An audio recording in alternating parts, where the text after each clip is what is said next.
In this video, I'm going to show you how to access analyst commentary in Origin Financial. Let's get started. To begin, go to the Invest tab from the main navigation, then open the Holdings section. Here, you'll see all your connected investments like stocks, ETFs, and crypto. Click on any asset to open its details, where you can view analyst ratings such as buy, hold, or sell, along with key financial data and company fundamentals.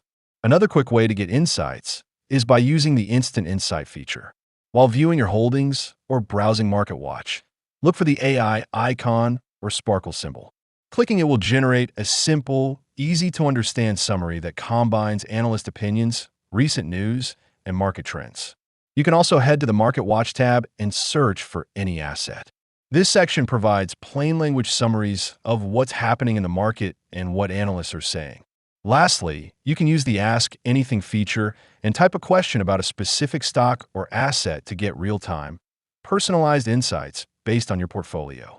If you want to support our channel, feel free to use our affiliate link in the description below. Thanks for watching, and I will see you in my next video.